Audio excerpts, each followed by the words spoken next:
Okay, we got 7 minutes and 45 seconds on this one. Interesting. So today I wrote maybe 2 to um, 2500 2000 to 2500 words, and it's not the quantity or quality, it's just the pattern is interesting, and I'm quite past boredom of proving anything to anyone, to be honest. And yeah, I'm just gonna, I think the worst case scenario is gonna be I'm gonna build a system, and someone else with power or whatever is gonna use it, and hopefully they're gonna bastardize it and make a lot of people suffer, so they understand that you just give me the recognition and power and equipment to actually do the original version. But yeah, it's I don't give a shit about anything on larger scale, good or bad. It's just to me, and how my mind works is the scale and density matters most to me. Most people hide it or whatever, but I'm just like open about it. And the funny thing is that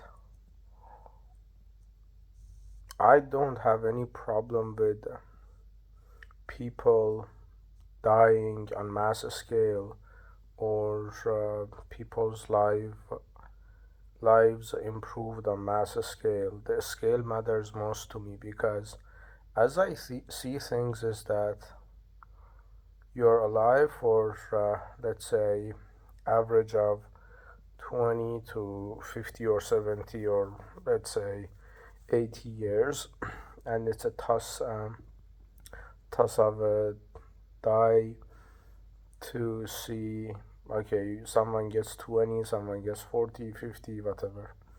And there are a lot of people. There are like, let's say, 8 billion just alive now, and they're not gonna be remembered. And if they're gonna be remembered, they're not gonna have any impact in natural order of things. The cosmos is gonna forget about them, and that's it. So it's about the density of presence and the impact on larger numbers. For instance, this is kind of tricky because I don't see the name as important, but the the presence.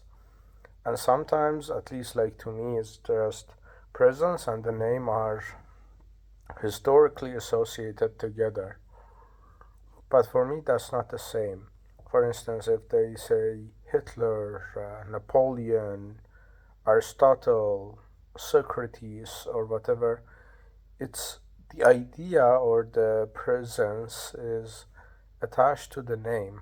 But I say, okay, let's say there is this idea of banality of evil, for instance, that was by Hannah Arendt or something. And you don't know Hannah Arendt, but you know the concept and the novelty of thought of banality of evil goes back to this specific presence in history. Or the Übermensch with Nietzsche that stemmed from Raskolnikov, from Dostoevsky's self self prophesizing that he is the Russian prophet or whatever. So what I mean is that the scale matters more than the morality of it, because I was talking to a friend of mine today and I just said, hey, he was like so pro Iran The motherfucker's family left Iran when he was like 5 or 6 years old, and now he is 35 years old with a Dutch passport, telling me, "Oh, bro, 12,000 people were killed in Iran. Don't you have any humanity?" And I said, "No, that's actually wonderful because that would be a leverage point for me to seek asylum, and I myself never go back to that shithole." I literally am hoping that the violence actually escalates. Sure, it's not moral, but I don't give a fuck about the morals. I just give a fuck about, okay, how do I salvage the most amount of leverage for myself to get to the things I want? And he was like, "Oh, you're so cruel, you're so this, that." And I was like, "Yeah." But inside my own mind, I was like, I don't give a fuck about anyone rather than just 12,000 people or something. That's rookie numbers. You have 8 billion people. And if I can, I am building the system that improves or fundamentally makes those 8 billion lives dependent on my system, or just is bastardized and destroys millions of lives. It's a W to me because it's just the density of presence in history is just gonna outlive my name and my presence, because I'm alive for, let's say, the worst case scenario. I'm alive, not worst case.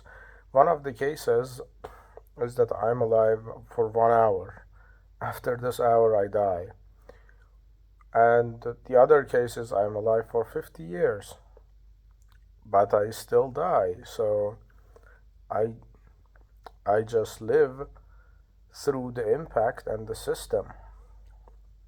And that's incomprehensible to other people because they want to cap out on dopamine, but that's not how I see things. So yeah.